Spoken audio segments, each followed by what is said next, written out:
got my laces tied. My trusty podcast by my side. If you wanna talk fun, it's the place to be. Yeah, it's the drop, D-R-O-P.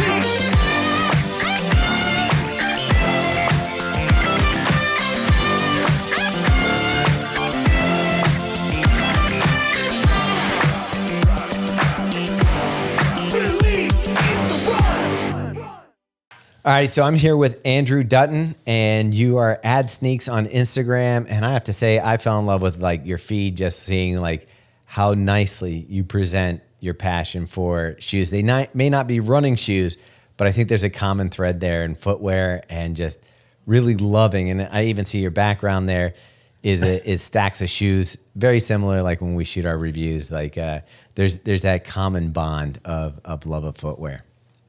Absolutely. No, footwear, like, I don't know. Since I was a kid, I've always been fascinated with like just shoes in general. I grew up playing basketball.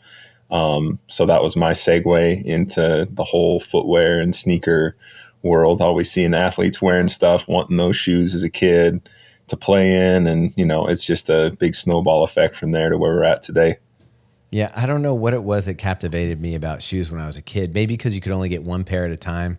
And you had to really like kind of curate what was going on. I don't know about you, but when I got a new pair of shoes, like they went on the dresser so I could see them while I was in my bed, like going to sleep. And the excitement to wear them to school the next day was like, I can't wait to show these off. Exactly. Like I remember as a kid, like getting that new pair of shoes and then just setting them out right by my bed the night before. And it's like, oh, what do I want to wear with these? Like, I want to make sure that everything works together. So just that excitement about wearing the shoes and putting everything together with it. Yeah. And there's a little bit of a tie in there because you're also a teacher. Yeah. So now you're still getting excited to wear your new shoes to school. Yeah. It's the same thing. It's just continuation. Now I'm an adult, so it works out great. So I'm guessing that your kids know that that you're going to come in, have a fresh kit on every day, have the nice sneakers. Are they curious like how you got into this? Like, do you get a lot of questions from the students? Yeah, sometimes. I mean, like, I don't know how long I've been wearing sneakers to school. I mean, I've been teaching. This is coming up, so this next school year will be my 12th year teaching. Oh, wow. And I mean, those first few years that I was in the classroom, it was, fresh out of student teaching, so it was all like shirt and tie, nice slacks, dress shoes appropriate for that. But the classes that I was teaching at that time were like wood shop classes. So like the attire didn't fit like the content that we were going with. So I gradually just started shifting into what I would just normally wear outside of the classroom and started to wear my sneakers in class. And then kids really started to like that. And then just the last few years, I started making it an effort to wear a different pair every single day. And kids know like that I'm doing that now. And you'll see kids ask questions. And I think that's the cool thing is like, I'll wear a pair that, maybe isn't popular to them, but they're like, oh, those look nice. Like, what are those? So it's a nice, like, icebreaker conversation starter with some of these kids, which is, I don't know, it's kind of important in my eyes to establish these relationships with kids, especially in the classroom, so that they buy into what you're trying to teach them. Yeah. So I think Socrates said something like that. You had to have some attraction towards your teacher to learn from them. And I'm not thinking, he's just saying that it has to be someone you look up to and you go, oh, I get what they're doing. I want to move up in that direction. And so it probably is something that now they have something to relate to you other than just the information you're feeding. What grade are you teaching there? So I teach middle school, so 7th grade through 9th grade here. I'm out in Utah. So I teach like design classes. So I teach kids how to use Adobe Photoshop, Adobe Illustrator, Premiere Pro, Adobe Animate. We do some 3D modeling, really fun, creative stuff. And I like it because it's like, it's not the same thing every year. So we get to kind of explore a lot of different things, and it's kind of up to my discretion, some of the things that we're able to do. And it's just cool exposing these kids to some of these design tools that are out there. Because I mean, growing up, I don't know about you, like I would mess around with Microsoft Paint on my parents' computer, and that was my intro to graphic design and creativity, I guess, in the digital world. But I mean, these kids have like so many cool tools that are available to them, and it's just really fun to teach them. It is. It really is. But I mean, once you like give them that foundation skill set, it's really cool to see like them just like create stuff. So it's not as much of like, oh, I don't remember how to use these tools. But once they get them down, it's really cool to see what they do. Yeah, you didn't mention Lightroom there, and I'm guessing you're in Lightroom quite a bit. Yeah, I'm in Lightroom quite a bit. I wanted to do, some photo stuff, but with the number of students, so I teach that class. I roughly have like 35 to 40 students per class period, and I teach that class 5 to 6 times a semester. So there's a lot of kids that I got moving in and out of my classroom. So it's kind of hard to do the volume and get them like adequate equipment to do like photography stuff. So that's something I'm still trying to explore and figure out how I can help these kids kind of get into the photo side. Yeah.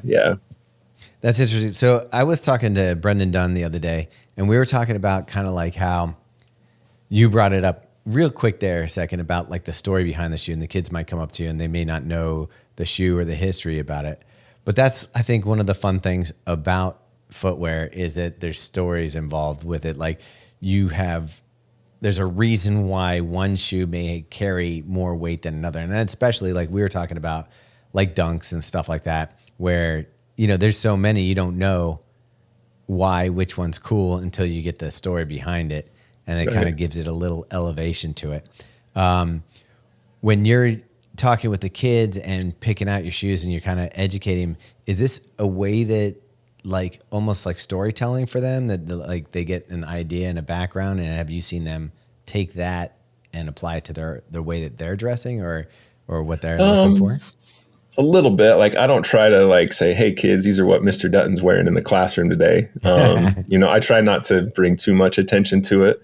But one of the like apex projects that we do in my design class is I have the kids design their own shoe. And then we go more into not just like what the colors are for, like, oh, that looks cool. Like, I bring up different sneakers, like colors are cool, materials are cool, but stories are what's important. And those stories are what create emotional connection with consumers. And when you can create an emotional connection through a product and the design of a product, like that's something that's powerful. And so I encourage these kids to like explore life experiences or, their favorite cartoon, their favorite cereal, whatever, like tie it to a memory, tie it to something that you feel other people can resonate with. So I have these kids kind of go through these brainstorming sessions of, cultivating these stories and then figuring out how to take that and put it onto a design of a shoe. And you get some really cool stuff with these kids. And it's just really cool to see them share some of the things about their lives, not like verbally or through an essay or anything, but through like a visual medium, which is, creativity. And I wish I had stuff like that as a kid. And I'm just trying to help these kids see that like their creativity can speak for them, like in ways that words or, other things can't. Yeah. That brings me back to like, almost like art school where you see like, why is one painting or why is one work of art meaningful? And it's always hard when, you go past it and now it's just something that you've seen and you've seen so many times, it's not fresh, it's not new. But when you learn that in context, in history, in art history, where that fit in and how that changed the world afterwards, like a Jordan 1, pretty much for sneakers, it just puts in a whole different context. So you're kind of teaching in a way using the shoes to do it, but teaching almost like how to like create a story within a platform. Like they could apply that to anything. It just happens to be shoes in your case, but I'm sure that's not the only project during the year. Yeah, we do a couple of other things. Most of the stuff is building up like the skill set. So it's like, all right, today kids, we're going to learn about the pen tool and Adobe Illustrator. So we'll give them something simple, and then we just kind of build on that gradually. And then the tail end of the semesters, when we go into some of the more creative projects, less like repeat what I'm doing to learn the tool. It's like, okay, you master the tool. Let's have you guys create some fun stuff. So I've tried to get out with the community a little bit where I teach and be like, hey, any of you guys like need logos designed or like a t-shirt designed for your business or like an online advertisement? And I try to like have my students work that way so they get kind of like the experience of working with a client. a little bit. And then so our school does like these school musicals, and I work with the drama teacher who puts those on, and we design the poster for the school musical and stuff like that, just so that they can have experience just creating stuff, not learning the tools, but like creating things and getting feedback on their creations. And I feel like it's such a young age for these kids. Like that's, hopefully that jumpstarts some kind of excitement in the design or creative space for these kids. Yeah, especially when you get to see your design around school, a little bit of pride. You walk by the poster and you're like, yeah, that's, I worked on that. Did that. Yeah. It surprises. So like your Instagram feed, beautiful shots of shoes, very creative the way that you do it. I want to pick your brain later and figure out how you're doing some of these things because they defy gravity. Your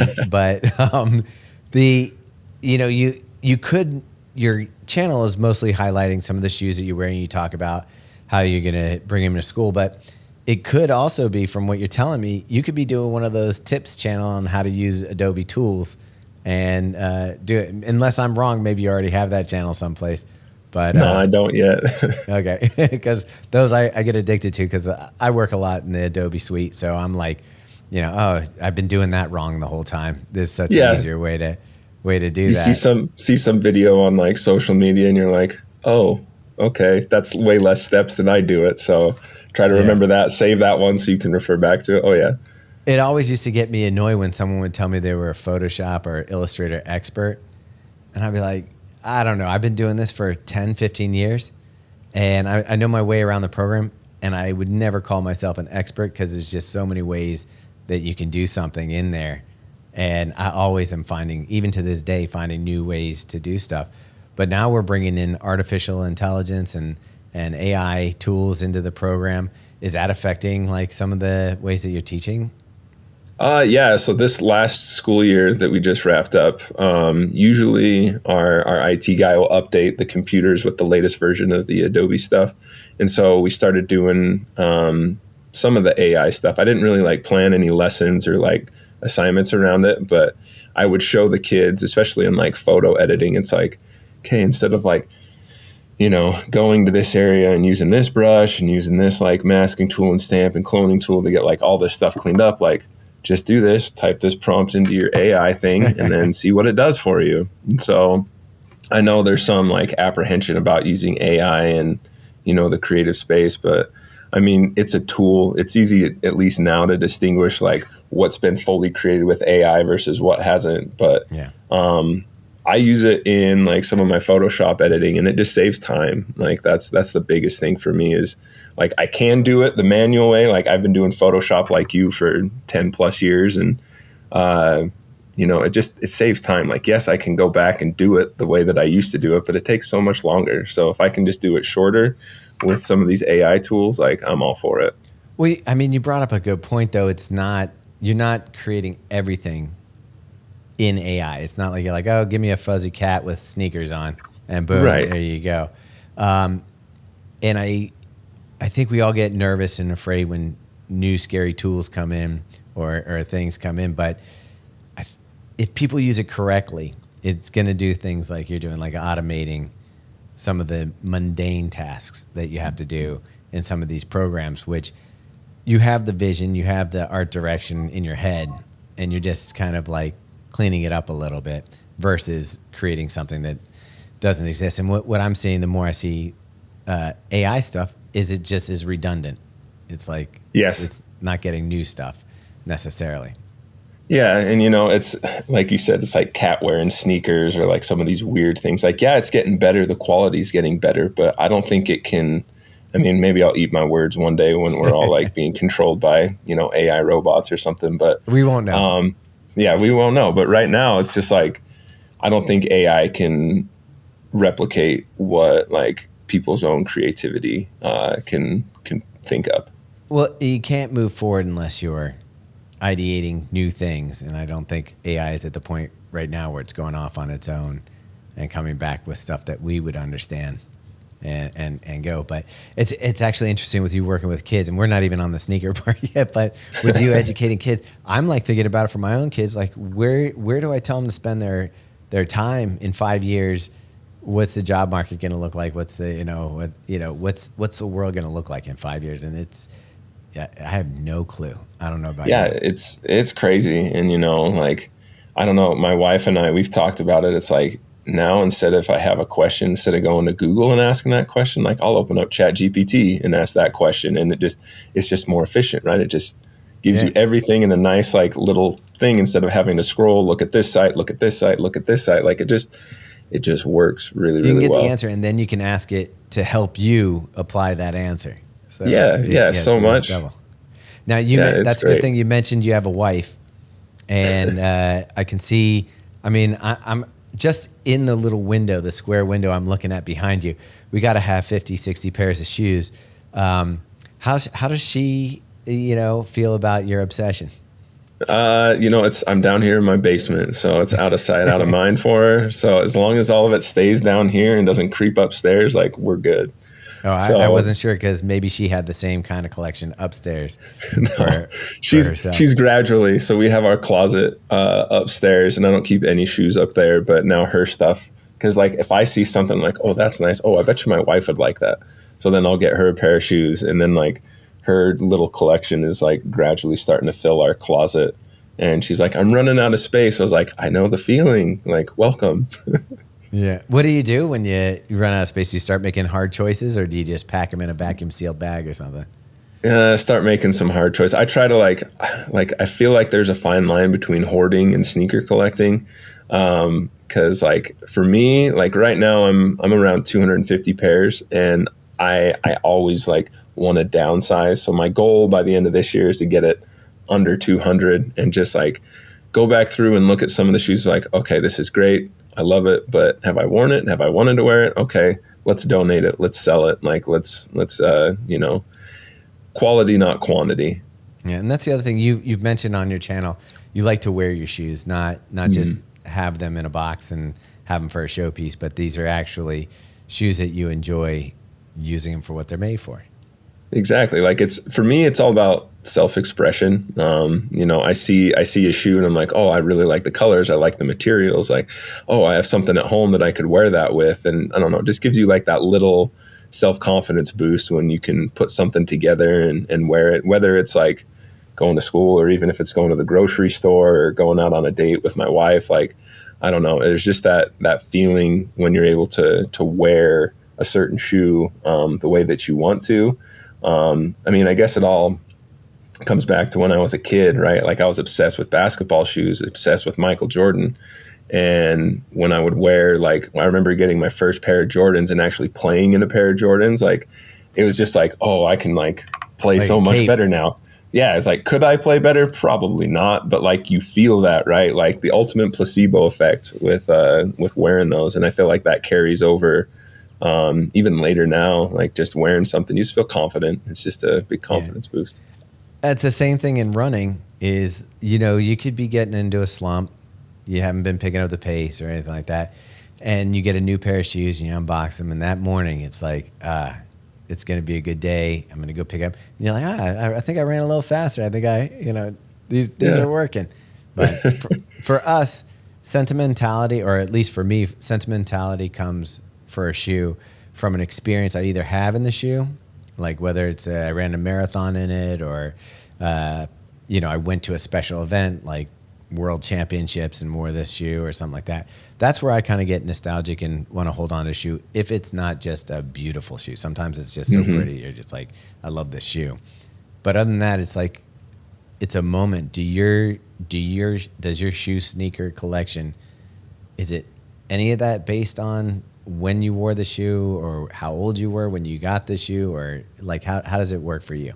For sure. There's definitely those moments because like for me as a kid, I grew up in Idaho. So not a place that you think of like sneakers or shoes, and basketball. Wasn't that Hoosiers or something? It's like, exactly. It's like, what do you have going on in Idaho? A lot of potatoes, So, no, we didn't have any professional teams. We had small college teams that we would support and stuff like that. But a lot of the sports activities I'd be involved in were high school. So even when I was younger, my parents were both teachers. And so we would go to a lot of high school sporting activities and, just watch. And I remember seeing what some of the players were wearing on their feet at the time. And I remember seeing this guy wear a pair of Laney Jordan 5s, so the blue, yellow, white leather upper. And that shoe, when I saw it, the kid playing it, I was like, that's the most beautiful shoe I've ever seen. Like, those are amazing. I want those. And so, like, that was a shoe that, like, I have the 2000 version in my collection. I recently got the sole swapped and restored because it was crumbling. And then I have the, I think, 2012 or whatever the other year was. Anyway, I got those shoes. Is it like this crazy, like, exclusive, rare sneaker? No, it's a sentimental shoe. Like, that's something that, like, I remember deeply wanting as a kid. And then every time I get that shoe out or I wear that shoe, it reminds me of those feelings that I had as a kid. And it's just, I don't know, those sentimental attachments. No, there was no like performance thing involved with me at all. It was just like taking me back to my childhood. And kind of the same thing with any Air Jordan 2 model. Because when I was a kid too, like, we had a small, tiny Foot Locker. We had East Bay magazine. That was my exposure to shoes. And my parents would never buy me like the latest Jordan because they were always too expensive. Yeah. And so I remember one day walking into Foot Locker and there was a couple of pairs of Jordan 2s that they had on clearance. And I was like, oh, I want to get these. I want to play in these. And so I got those. I think it was my junior, senior year. I ended up playing the whole season in the 2 pairs of Jordan 2s that I got. And so since then I've had like an affinity for that model because that was my first Jordan signature shoe that I was ever able to get. I played in it in high school. That was probably not, the smartest thing. Would I play in a pair of Jordan 2s now? No, my body would, die. Yeah. I mean, there's been advances in foam technology. Yeah, significantly. Like, I'm not going to be playing in Jordan 2s anymore, but that model just, again, brings me back to that sentimental feeling that I had of, finally getting a pair of shoes that I really wanted in my youth. And now, like, every time I see a pair of Jordan 2s, it brings back that feeling. Yeah, I think it was, I always get it confused, but I think my first pair of Jordans was a Jordan 3, the black cement elephant, like print on it or whatever. And I remember, and I was just telling the story the other day, it was $110 or something like that. And it was the first shoe over $100 that I asked my dad for. Before that, I was like wearing shoes that were like $40, $50, probably tops like Vans and Chucks and stuff like that. The prices of shoes, man, like, are you purchasing these shoes yourself, or are you at that point where brands are like, hey, you want to hook up, just, make sure they're in your feed or anything like that? Right. No, I get a few here and there from different brands, but most of the stuff that I have, I buy with my own money. So yeah, those prices, man, some of them, like the recently released white cement Jordan 4s that they did this year, after I hit on those on the sneakers app, and I was just like, hey, like that price tag, like it hurts a little bit when you see that. I think like after tax and shipping, it was like $238, almost $240. I was like, see, that is a crazy thing. And I was talking about this too. The price of shoes, I don't know what it is about running shoes, but I think there's a tax on those for maybe because they know that, the people that are buying running shoes are probably an older demographic than a basketball shoe. Maybe they have, more disposable income. But our running shoes now, they start at like $180. Like we do a whole section on shoes that we consider budget that are $150. I got my kid a pair of Zion Jordans the other day, and they were $150, and they have an airbag. They have like, nice foam, nice leather upper. And a running shoe, I can get the same thing. It's like not that great tech. It's just got a good foam on it or something like that. Thick foam, light upper. I'm already up $200. So. Yeah, no, it's wild. And I think like these brands know that, like, they know their target audience, and they're going to price it for that. Because they're like, oh, people are going to buy it, Yeah. Especially like, I don't know, like a Jordan 4. No one's going to be wearing that to play basketball in. It's a lifestyle shoe at this point. The tech in it is, almost 30 years old. And so it's like, what's the justification for the price? It's because they know people are going to buy it for that price. So why not? And for these running shoes, like I'm not much of a runner. I'll walk my dog, here and there in the mornings to get some exercise. So you don't need Alpha Flies for that? Nah, don't need anything too crazy. Not trying to, set any PRs in my half marathons or anything.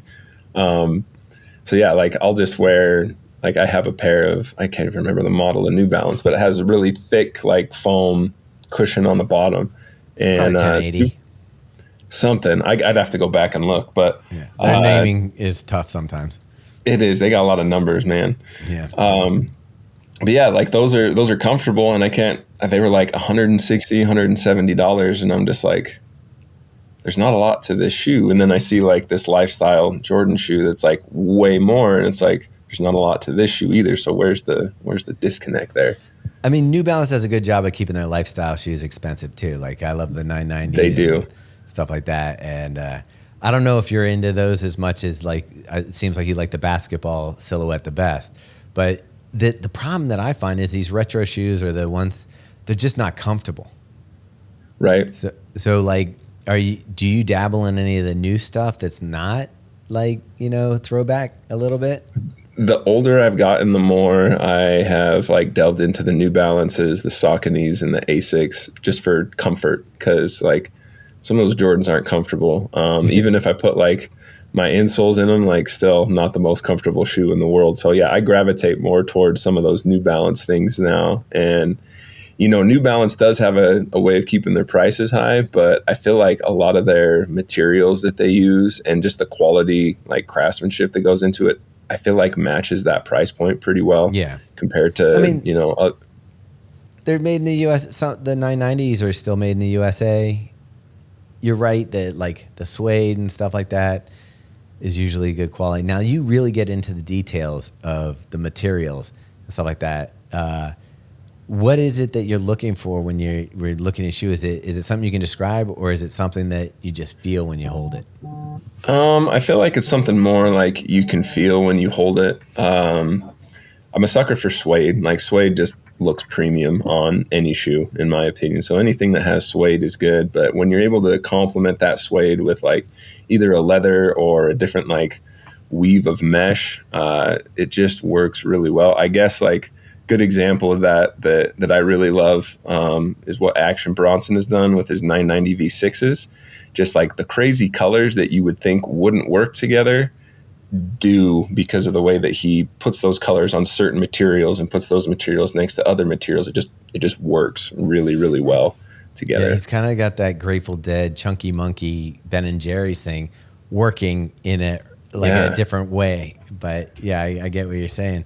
And it definitely does. And we feel that when we pick up a shoe as well, like there's certain things that just hit right. Now, the problem that we're having in running shoe is they're getting rid of all like the overlays, and you just have like a mesh, one-piece mesh thing. And I'm like, how are you going to bring that back in the retro form? Like if we're looking at 2010 shoes now, like if you talk about the Asics and stuff like that, they're really 2010. They used to be performance models, and now, right. But they had cool, like the overlays and all the chunkiness is what kind of makes them cool. There's not going to be anything. Yeah, it's so sleek. It's just like you just have this really thin mesh upper, and it's like, okay, we're all about breathability and lightweight. It'll be interesting to see how those retro or re-released down the road. Well, when I look at your photos, I can tell, like the thing I like about it is I don't wear a lot of basketball shoes, but I do like a leather athletic shoe or something like that. So when I see it, you take such good photos that you can see the textures. You really highlight the stuff well, like if it comes with an extra pair of laces, you incorporate it into the design of your photo. Really super awesome photos. What is your setup? Like, where are you taking all those photos? So right over here. So like I have my lights here, and so like my whole shoe wall is just this behind me. And then just here to my right over here is like I have all my backdrops and lighting and, other equipment that I use. And so it's kind of all down here in my unfinished basement. If you came down here, it doesn't look anything special, but I'm able to create what I want to create with the stuff that I have down here. Yeah. And so what kind of lighting you have? How many lights are you using? It depends. So I have, I got this big one that I'm using right now that I use for just my main light, whether it be like reflective or just different angles and stuff. And then I have two other ones that I'll use to kind of, get light on certain spots of the shoes. I know in photography, there's some people like strobes, like flash kind of stuff. And some people prefer constant lights. I like the versatility of the constant lights because then you can adjust it and see it like right there live. So you don't have to keep taking pictures to see how things work. So I got that. And then a bunch of these like C stands that I use to hold shoes in certain positions and then Photoshop out. Yeah, that's a crazy thing. So you've got little stands. That's how you're creating that. Did you make those yourself or did you? No, so they're called C stands. You can get them almost anywhere. There's like these. It has these 3 legs with like a pillar coming up and this adjustable head that has this rod that you can put all sorts of attachments on. So I'll get these clear plastic acrylic rods to put in a shoe and put in a certain direction. I use the clear rods because then it won't like cast harsh shadows or change any color of the shoe or anything like that. And then we'll just Photoshop those out to make it look like it's floating, Yeah, it's amazing. And then the laces, man, you go crazy with the laces. Like some look like serpents and some like that straight line. I can imagine the straight line is pretty easy, but like that the curvy ones, you don't have to give away your secret if you don't want. But that's pretty sick.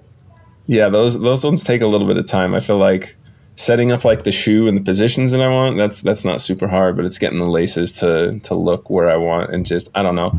I've always been kind of like, obsessive over like, I want every little detail to work perfect. Early on, I tried to do that, but I didn't understand enough in like the post process, like the photoshopping side of it to make everything look perfect. And so I'm constantly trying to learn and evolve that way. So yeah, the setup with the laces takes the most time to get like everything looking smooth and elegant. And so yeah, that's fun. That's part of the the hyperfixation when it comes to taking some of these photos. And then sometimes you're in the photo. Is that a timer or are you calling the wife down and being like, hey, I need some shots? She doesn't want to come down and take photos. So I have an app on my phone that I can see what my camera does. So I'll set it up on a tripod and kind of get a live view on my phone. And then I can control the shutter from my phone that way. Is it Sony? Yeah, Sony. So I shoot all Sony stuff. So right now, it's I shoot with an A7R3, and then sometimes I have another one too, an A7R4 that I use. Yeah, I have the 3, and it's tough. I'm at that stage where I've had it for long enough that I kind of want to upgrade, but I don't feel like the camera technology has really jumped that much that it's worth dropping a couple grand to update the body. Yeah, like that's really it. Like the body, like, oh, it's a little more robust, or the weatherproofing is a little bit better. It's like, okay, I shoot inside. I don't need weatherproofing, I mean, I'm outside too, and it's been fine. So yeah, right. Yeah. It's like you're not holding it out, like dunking it in water and all this crazy stuff. So yeah, it's fine. Like I've had this 7R3 since it came out, and I don't feel like there's a need to replace it anytime soon. Yeah, it's really been a good camera. And then once you start investing in lenses, you're toast. Like you gotta stay brand loyal. It's such a gimmick they got going on. Do you do any video and stuff, or is it pretty much all still photography?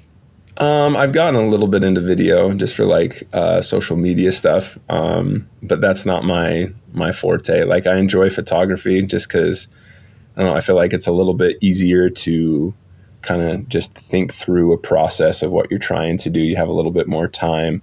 And then in video, like, I don't know, I'm not the best at like scripting things out or like planning out a video. Like I just have to like get my hand on the camera and like just create something on the fly. And so like, I'm still learning that a little bit. Yeah. I know you've done some like talking head stuff, but I was thinking more like incorporating into the still, like making those stills. But that'd be tough, I guess, with all the post-production stuff. Yeah. Like I've tried to figure out, it's like, I want to do like, you see some people do like cool, like montage videos of like whatever product or anything, right? Like they have all these cool angles and movements and stuff. That's just not something that I've delved into yet. I want to experiment with that, but I'm kind of happy in my place with photography. Yeah. I mean, the feed's great. If it's Ad Sneaks, right? I'm getting it right on Instagram. Yeah, AD Sneaks. Yeah. Yeah. All right. Yeah, so if you want to check it out, if you haven't checked them out already, definitely go over there and check that out.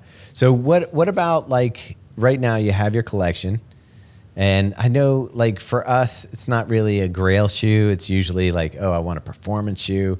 The runners are typically what's next because they're trying to get that little bit of an advantage on the next, advancement in technology, where shoe on your side, sneaker collecting is a little more nuanced, and you can, everybody has a different shoe that they would love to have in their collection. What's something in your collection that you feel like, oh, I'd really love to have? This would really make me happy.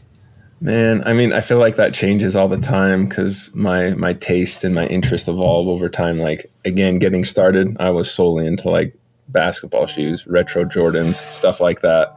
And now it's like, as I've gotten older, I've began to appreciate more of like comfortable things. Like we talked about, like New Balances and Asics and some of these Sauconys. So, I mean, I'm always a sucker for anything that is designed well and that has like some cool like history or story involved with it. I can't think of any specific shoe off the top of my head, but like when something like that happens, I'm like, oh, that looks nice. Like, is there anything more to it? I'll do some research and look into it. And if there's more to it, maybe like something cool with the designer or something cool with the collaborator or even the history of the model, like those kind of things, like all those layers that go into the shoe other than just the shoe itself. Those are things that I appreciate more the longer I've been doing this and the older I get. So I can't think of one in particular that I'm like, yeah, I want to get that. So I'm just always looking at things. And so when something strikes a chord with me, then I'll try to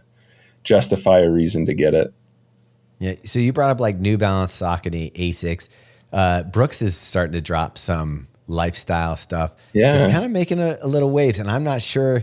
As a runner, I know the brand, and I'm like, oh, okay, it was kind of a nerdy brand, and they're bringing it in. It's almost kind of cool. And I'm seeing some of the things that they're doing, even with newer models, where they're putting, like we were talking about, suede overlays and stuff onto a shoe that has a really nice cushion for comfort. So you're getting the benefit of the new technology, but maybe with a little more of a retro vibe to it. I don't know if you've checked out any of those, and if you have any opinions on what they're doing over there. Yeah, like I know they did the recent ones with Jeff Staple. I can't remember the model of those, but those looked really cool, and I've been very intrigued to get some of those too. But I haven't delved too far into Brooks. I want to, just because again, like I want comfort, and so I've seen. I remember back in like early high school, I had a pair of I can't even remember the model. They were cheap running shoes when I would do track and field, just to like go and do our practices for the day. But yeah, I would love to explore some of the stuff that Brooks is doing. All right, rad, man. Anything else that we haven't covered you want to cover? No, I don't think so, man. Like I think I don't know. I think footwear has always been really cool to me, because like you from a running background and me from not a running background, we can have this common connection, through footwear. Cause it's just, there's something cool about like just putting on a new pair of shoes, whether you're going running, whether you're going to the grocery store, whether you're playing basketball, whatever it is, like there's just that feeling that you can get when you wear a new pair of shoes, that just is indescribable. And it just makes you feel like more than yourself. And I think that's just something that's awesome about footwear. I don't think I could have put it better myself. That's exactly how I felt like it's just like when you got a new pair of shoes as a kid, it like elevated everything. It was like, even your old clothes look better with the new shoes. It's like, if you had to start someplace, you start with the shoes and work your way up. Exactly. And I also think it's a great way to like communicate with people. Like if I see you and I know like, okay, I look over and I go, this guy took time to pick out his shoe. And that's not a shoe that I see on a wall or all over the internet, that this guy actually took time to figure out what it is. I'm curious. Usually like when I go to the airport, I am looking at people's feet and I want to know, okay, why did they make that decision? Some people, the decision was made for them. Like when you see the shoe, you're like, ugh, you don't care at all. It's like, it's got rubber on the bottom and laces. You're good. But there's certain people, you see it and you're like, okay. And you're like, okay, I see then it goes to the jeans or the pants, and you're like the cut, and it tells you a lot about the person, and you start to decode. And that's why I kind of love the shoes. And it doesn't matter if it's the lifestyle shoe or in running shoes. I can also tell how a person thinks about their running based on the shoe that they wear. What do they feel they're worth? Okay, if I see them coming to the line and they're showing up, they're not wearing super shoes, I'm like, okay, either one, they didn't want to spend the money for the super shoes, so they don't care about that. Or two, maybe they don't feel confident enough to be like, I deserve the best of the best on race day. For And then sure. there's a lot of us that are overconfident that don't deserve the best of the best, but we still show up.